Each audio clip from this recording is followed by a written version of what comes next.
This week on your winter weigh-in, a first black type success for John Blackadder, and the Southern Raider is back at Whanganui. We also get to celebrate a weekend of milestones for jockeys, trainers and studs.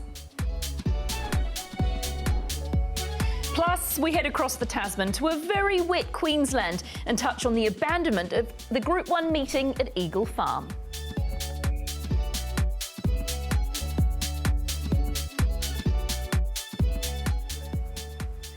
Great to have your company on this week's edition of Winter Weigh-In. Lots to review from a busy weekend of racing action. Hamish McNeil joins me in studio. Great to have you with me, Hamish. It's been a busy day for you. Te Aroha races obviously earlier on today and then dashed up to Auckland in the studio. I'm actually quite glad you're here because you potentially did eat the dirt a little bit earlier on today. Yeah, thankfully, just my pride that's hurt more than anything. But yeah, for a public holiday, it's been a fairly busy Monday. It sure has. We're going to get into Hamish's demise at Te Aroha a little bit earlier on. But for now, we'll also welcome in Sam Weatherly. Sam, will say a very good evening to you too. You're coming to us from Queensland, where it's meant to be a really sunny winter carnival in Queensland, but we definitely didn't get that over the weekend. Yeah, thanks, guys. Thanks for having me on. That's right. I think I might have put the mocker on us last week when I said it was 30 degrees every day and sunshine, and come to race day and we get the rain. And unfortunately, we went through the series of events and the races were off. So unfortunate what's happened, but we couldn't do much about the weather. No, you can't really control that, can you? And just talk to us about what that means for the Group 1 races that were missed. Obviously, we had the two scheduled for last Saturday. Where do they now go? So they're going on this Saturday coming now. So it's going to be on Oaks Day there. So it's going to be a bit of a super Saturday. So we've got the Kingsford Smith, the Derby and the Oaks all on one card. And I think one or two of those group races that were missed out, unfortunately, they're going to go on Wednesday, I believe. So good week to look forward to. The weather looks to be okay going forward after tomorrow. So hopefully we get a good track and fine racing over the weekend. Yeah, that's certainly what we need for that Queensland Winter Carnival. We'll come back to the races that were run at Queensland a little bit later on. For now, though, let's focus in on our New Zealand action from the weekend.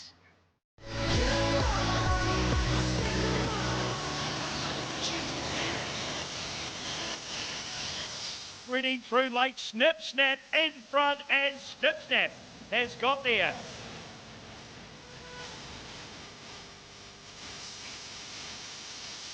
TriStar's got a winning advantage coming inside the final 100 metres and starts to draw away. Too classy, TriStar.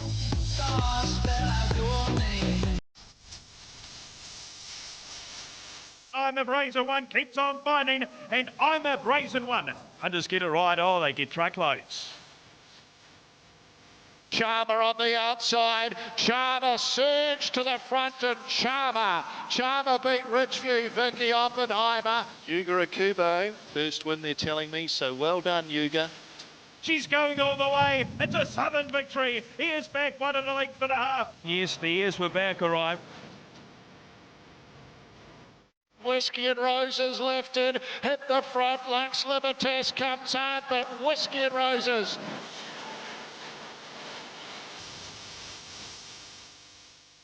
Great racing action across all of our venues from the weekend, and we can touch on one of the features from the weekend. It came at Whanganui in the form of the listed AGC Open event, and it was won, as we heard there, by Ears Back. And Sam, we'll bring you in at this point. Just looking at the replay here, and geez, it was a tough run by Ears Back. Just was sent forward and kept on finding. Yeah, very tough win, Emily.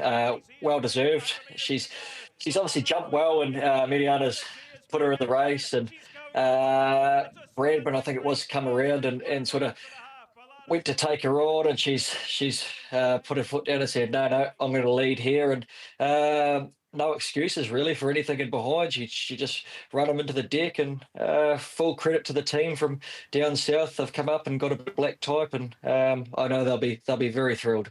Yeah, it's been well worth the risk, hasn't it? Because it is a risk to bring a horse like this up north, but just a 2-run campaign, but it's obviously proved really profitable. I understand they're going to send this horse for a spell and prepare for the spring. And actually, when I look back at the form of years back, obviously it was only beaten, Sam, what was it, 2.5 lengths in the TAB mile when checked, was pretty unlucky, but it really felt like finally luck went this horse's way.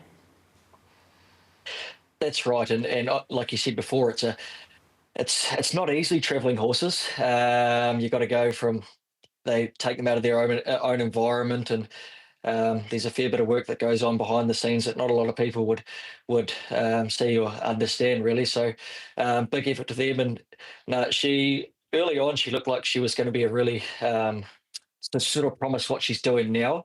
So it's good for the team to get paid dividends. I just wanted to mention Mariana Hudson as well, who obviously had that milestone that we touched on last week, but has been riding in great form and picked up a couple of wins on the weekend, Sam. She's going super. I think we've seen last weekend it was her 100th winner, and she's a mum as well, so she's juggling everything. And it was a beautiful ride the other day. She knew what horse she had underneath her, and yeah, well done to her. You mentioned the beaten horses are not really having many excuses, and I guess Bradman ran another good, honest race, tried to take on the eventual winner, and Bellado Boy again, same thing, just an honest run in behind. Yep, that's right. And Bellado Boy won it last year, I'm pretty sure, and Bradman's gone around and won a couple of stakes races as well. So she's beaten good company and horses that appreciate that sort of cut in the track and this time of the year. But yeah, I guess you can't take much away from the winner. No, you certainly can't. Congratulations to John Blackadder and the team. Sticking in open company but changing venues, we get you to Te Rapa, where Whiskey and Roses provided a popular win for Joanne Surgener. And Whiskey and Roses has promised this, hasn't the horse, Sam, because has raced in top 3-year-old company, but everything just felt to go right in this one. That's right, Emily. Sort of back early in the season, he won a race at Ruakaka, I believe, and won like he was a very, very good horse. And just the season just seemed to run into one or two better every start. And on Saturday, he's beaten a very, very good field there of open class gallopers. So full credit to the team, because that horse it won't be its last win. No, it certainly won't. And I understand that they're going to target the early group races next season, but a spell for now for Whiskey and Roses, who, as we saw, gets through those wet conditions with ease. Talking of other horses in that race, like Lux Libertas definitely needs a mention, Sam. Oh, she just... Again, another horse that just not much is going right for her. She's racing so well and ever so consistent, and she deserves her crack at a big one, which might be next start at Tauranga, I believe. But she's run very well. The second horse has also run well, stepping up in grade, so they're probably two to follow from that race. There was also a nice 3-year-old race on the programme that was taken out by TriStar. Liam Cody doing the riding. Again, another horse that has been relishing these winter tracks. A win at Wellington and back-to-back victories with this one at Te Rapa. And this was brave, with Honey Badger was a very short-priced favourite. Yeah, very nice win from a filly that I think has promised a lot. I remember Craig Rules saying one day when he won on her that he thinks she could be a good horse, and she probably put in one or two fair runs. But to be fair, when you look back at her record, she hasn't done too much wrong at all, and well done to Liam Carey. Another great ride. He rode her last start to perfection as well, so well done to him. Yeah, cool, calm and collected. And I know the team is sort of indicating that they've got a couple of things on the table, and potentially a look at that Tauranga meeting over the 1,400 metres on the 21st of June might be an option for TriStar heading forward. Sam, Honey Badger, as I mentioned, very short price favourite in the race. What did you make of that run? I thought she ran well. She just got back a long way back in a small field, and it's sort of the race played into the hands of the eventual winner. She grinded to the line well. Obviously, we've seen what she done last start. She won super, so He's obviously got it there. I just think there were a couple of excuses on Saturday. All right, we'll take a pause and come back to Sam shortly. But if we change our focus to today's racing at Te Aroha, we did have some jumps action. The first of those that we want to highlight was Georgian Warrior, Hamish, who took out the hurdle. Tell me about this one. Dean Wiles doing the training, Josh Parker picking up a valuable win. Yeah, look, he's definitely a horse with a lot of promises. The way he won on his first start of the hurdles was very impressive, especially for a horse that's had 20 starts in the flat for, I think, 1 win. So he's definitely a horse that's interested in jumping and has a very bright future ahead of him. From the race, I think YOLO is a very nice horse looking forward. She's bred for it as well. She's from a very good line. I mean, she's related to Kickback, and everyone knows how tough she was to win a Great Northern and things like that. And she shows a lot of characteristics of YOLO. She's not the biggest of horse, but she's definitely pretty tenacious. Yeah, she certainly looks that way. The other one that we saw, obviously, was that maiden steeplechase as well. Obrigado was successful in this. Ran over the hurdles a couple of times early last season, or the steeplechasers, sorry, but and posted that really strong placing last time to Very Flash. Yeah, look, it was a very strong finishing behind Very Flash for second last start, so it's just backing up its form. It's also ran fairly well in a few highweights at the start of the year, but yeah, it's good to see the old boy back to some form, yeah. Yeah, it certainly is, isn't it? What about your mount in this one? Talk us through what happened for you. Catch and release is a bit humbling, definitely not my proudest day in the saddle, but yeah, look, just looking at his form, he won last start by leading, so I thought, look, I'll take the bull by the horns, we'll jump out in front and see what happens, and I think it quite possibly could have been his first time jumping live fences, so he was a bit sketchy early on. I probably should have taken a sit and got a lead over a few, but yeah, to get punched out the saddle like that, it's a bit embarrassing. But like I say, it's just my pride that's hurt more than anything. I'm just glad you're okay to come in and host the show with me, to be honest, because I'm glad to get your jumps knowledge. Was there anything from the steeple that we should put in the black book and follow outside of Obrigado, who obviously won pretty impressively? There was some big spills in that maiden steeple. Yeah, it definitely wasn't the cleanest of racing that we've put on display, but I like the run of Zach Flash. He's a horse that showed a bit over hurdles. I rode him in a jumps trial a couple of weeks ago, and he jumped perfectly around the lives at Cambridge. And for a horse to jump well around Cambridge jumps trials is quite a lot for that. Runs out the race Timba as well, but I'm going to touch on him a bit later on. But yeah, for his first start over fences, yeah, he showed put on a good product, yeah. Yeah, certainly did. All right, well, let's get back to this. What about the scheduling, obviously, of those race meetings? Because King's Birthday weekend, traditionally, there's plenty of eyes on the action. People are off, people are going to the races. What did you make of the scheduling of the jumps racing today? Yeah, look, personally, when it used to be Queen's Birthday weekend, I used to love it. It was always a jumps day, so there'd be 3 or 4 jumps races, a couple of amateur races, a couple of highweights. It's a shame we're not there, but I mean, there's been a different programming with the carding. But I think probably looking forward to next season, maybe if we have a 0-1 or an open, restricted open, just because it is a big day, we want to be putting on a good product for the punters that are coming in. I'm not saying there was anything terribly wrong with today. The hurdle was a great race to watch. Unfortunate follower at the second last, but again, still good jumping. The steeplechase, like the track rode perfectly. The fences were in great order. It's just green horses on a big day like that, maybe just something to look forward to in the future. Yeah, a little bit of depth to the programme. There was another winner on the programme that we wanted to highlight, a horse that is one to follow going forward, and that, Sam, was Twain. Good to see this horse back at the races and has always shown a fair bit. Yeah, that's right, Emily. Personally, I think this horse is a very good horse. Obviously, we've seen him relish these heavy conditions today, but we've seen him win at Ellerslie in the past, and I think if you look back through most of his form, you could near on make a case for each start that he's got beat that he probably could have won. So he's very, very promising.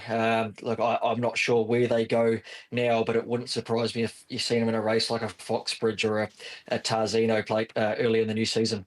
Yeah, maturity is only going to be his friend, isn't it? That was Twain from Te Aroha today. Cream Tart is another horse that you want to have a little look at the replay. Incredibly impressive there for the Tony Pike stable at Te Aroha this afternoon. We've got a new segment here on Winter Weigh-In this week, and it's courtesy of our friend here at Trackside, Stephen Hunt. We are running the numbers with Stephen, and it's a very insightful look at the race meetings from the weekend. Here are running the numbers from Whanganui, where, as you can see, race 5 5, I'm a Brazen One, provided the best performance versus class. It's based on the pattern sectionals and overall time. And I'm a Brazen One posted the best. You've got Mate War, obviously, as the second highest rated performance, and McCann in that third spot. That was Whanganui. What about Tarappa? We've also got the numbers from Tarappa as well, courtesy of Stephen. And if you want to get a more in-depth look at some of these numbers and what they mean, Stephen has a great article at trackside.co.nz. Head online and check that out. Here are your performances from Tarappa. And as you can see, it's pretty tight, but Cleat 1.3. You've got Monday Melody 1.2, TriStar in the mix there as well. That is your running the numbers segment, your highest rated performers from the weekend. Well, that's some of the highlights from us here domestically on Winter Weigh-In. A couple of weeks ago, we were out at Te Aroha Jumps Day, and we caught up with some new faces and old faces in the jockeys' room to find out what they thought ahead of the coming season.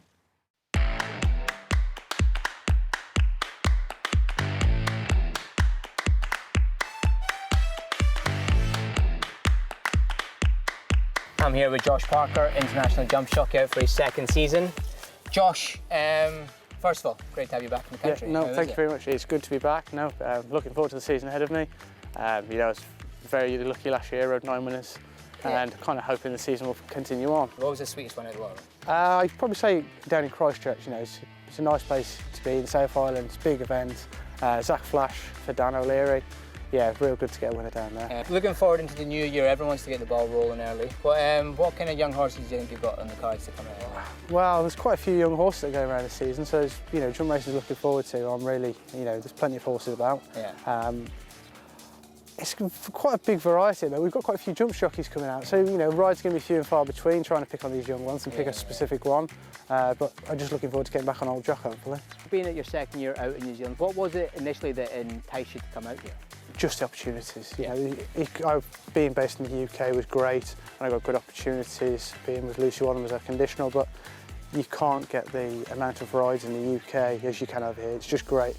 People are so helpful and everyone's so kind and nice, and they all give you opportunities, which is a real struggle in the UK to get opportunities. Where over here, you're riding very nice horses. Lucky and based with Kevin Myers, so I was riding very nice horses for him. And that's how you're getting the winners, and then your name's there, so you're getting good opportunities. And the fact of that, why not? The season in the UK is finished now, so why not enjoy your summer holiday and come over and jump some more horses? Here we are with a familiar face, Nick Downs. Nick, just looking at last season with Takahu, with your first prestige winner, give us a bit of in-depth feeling to that day. Yeah, that was a great day. He's just a mean horse. Yeah, it was a huge day, and it was just nice to get one of those under my belt after this amount of years. Yeah, exactly. He's a lovely horse. You'll probably see him again this year. I'm looking forward to that. Is there any other horses, young horses coming through under the radar that you quite like to look at? Bell's got that Adorangi. I think he might step nicely over the hurdles this year. Yeah. Then he might not be as good as Helena Baby was, but. Obviously, you're a guy who's been around for a while, and you've seen the ups and downs in New Zealand jump race. And obviously, how refreshing is it to see all these young boys coming across that are ambitious to help?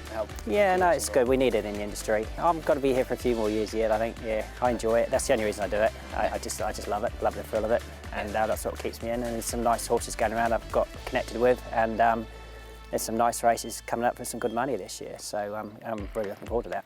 Bella, one of the fresher faces in the jockeys' room. It's your first time out in New Zealand. Just want to get a bit of a background on you. So how did you find out about New Zealand? Actually through my dad. So he told me to come over here and just for the race riding experience. He rode over here a bit a few years ago. Henry Oliver, exactly, yeah. For those who don't know, established jump jockey and trainer back in the UK. What are you most looking forward to about being in New Zealand? Just to get as much experience as I can, really. Yeah. It's just all about learning for me at the minute, and I just want to get as many rides as I can and just keep it up and just learn from other people. It's very different over here to at home. In what sort of sense do you mean by that? So obviously over here they train them around the tracks. Yeah. At home you get a lot more, they get trained up the gallops, and you get the hills and the grass gallops. So yeah, it's just different in that respect, and obviously the jumps are very different. Obviously the fences, like they brush through them over here. At home it's birch, so they have to get over them. You can't just brush through them. So yeah, there's a lot of different things from here to at home.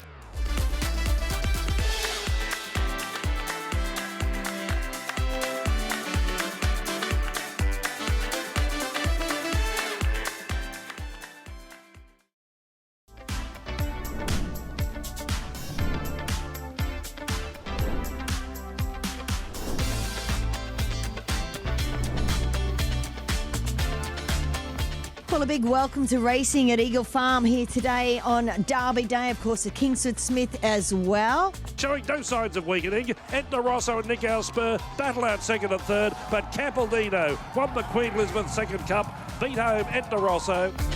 All right, these horses are going back. Maybe the jockeys are having a little talk to the stewards here.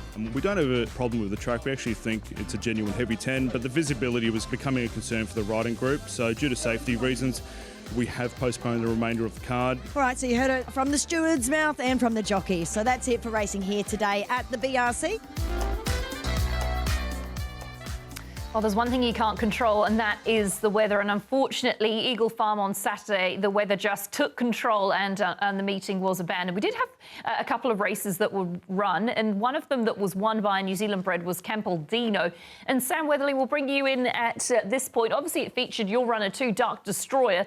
But if we just touch on the winner, Campbellino, first, a New Zealand bred who started its career in New Zealand with Cody Cole.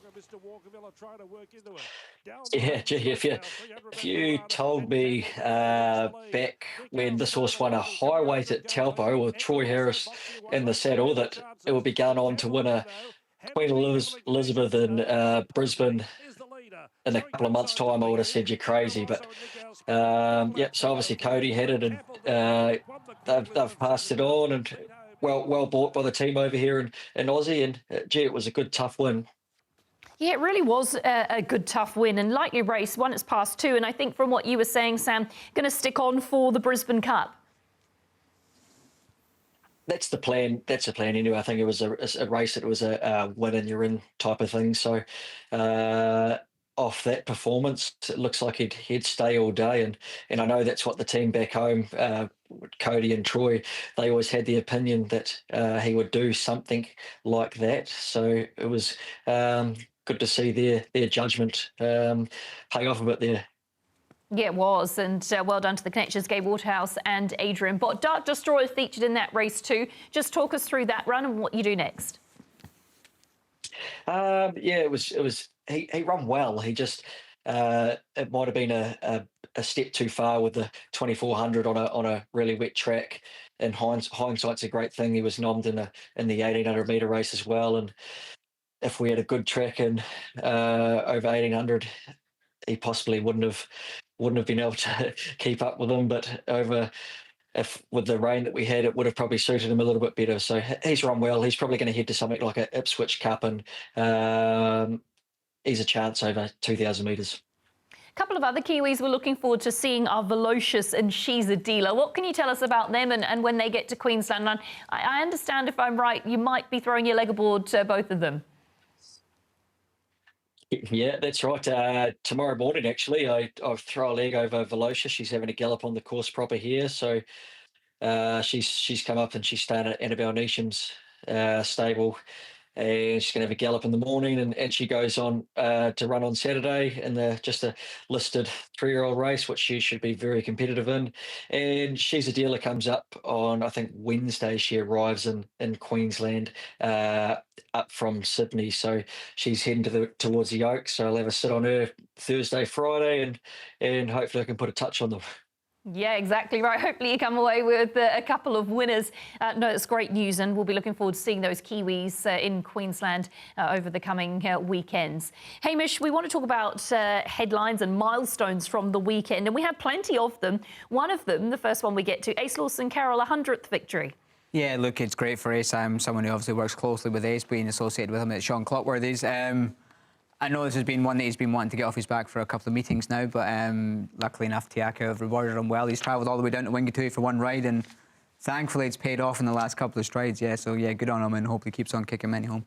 The horse that we saw there of Alan Sharrock's that won at Whanganui, that was a 100th victory, 100 win for the season for Pencarrow's stud. We also had Jordan Rogan getting a first training victory, a lifelong ambition to train a winner, and Snip Snap provided that. And Sam, as we come to you, Yuga Akubo picked up his first New Zealand winner as well.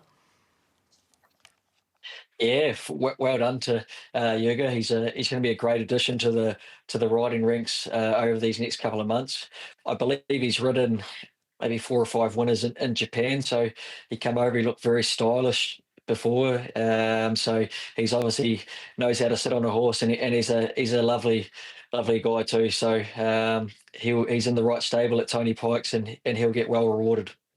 Yeah, he'll enjoy a profitable winter, I'm sure, with the claim. We also couldn't have the milestones without mentioning our King's Honours that were obviously announced earlier on today. Really exciting to hear that it will now be Sir Brendan Lindsay who was honoured in the King's Honours for his services to business and philanthropy. And we also obviously want to highlight Katrina Williams, who also picked up a Dame. And it was just awesome for Katrina with the Catwalk Trust in the 20th anniversary that she can be celebrated with that. Both of them crediting the teams around them, and I know Brendan Lindsay saying Sir Tristram, Sir Patrick, and now Sir Brendan, very fitting. And for Katrina, all the hard work and dedication she's put into helping people to walk again certainly doesn't go unnoticed. Well, let's get on to our Winter Whispers here on Winter Weigh-In. Hamish, we'll start with you. Yeah, look, said earlier on, we touched on Timber from earlier on today. I think it was a lovely first up run. He, again, he's hit the front quite early on when catch and release wasn't jumping too well, and he's gone forward and he's been into a good battle for quite a while, and I definitely think he's a horse that's going to carry on performing. Yeah, certainly looks that way, and that was your Winter Whisper Timber from with Dean Wiles, so we would certainly want to put that in the Black Book. Sam Witherley, we'll come to you. What have you picked out for us for our Winter Whispers? Emily, I'm taking us down to Whanganui yesterday. Mare by Gibberlines, who's doing a great job at the moment, as we've seen. This mare is a very good wet tracker, and I believe she'll find herself at open company in very short notice. So she's one to follow for mine. We're all around the country. I've got taking you to Whanganui, and I've gone with Mate War. I was pretty chuffed that it featured in Stephen Hunt's running the numbers, and was a pretty impressive victory at Whanganui over the weekend. Robbie Patterson, Craig Grills really powered away, one for the Black Book that you want to note down, and no doubt many more wins to come. Well, that's a wrap on this week's edition of Winter Weigh-In. Big thank you to both Hamish and Sam for tuning in around the country. To all of you at home, we look forward to what is to come next week, where we review all of the action from the weekend.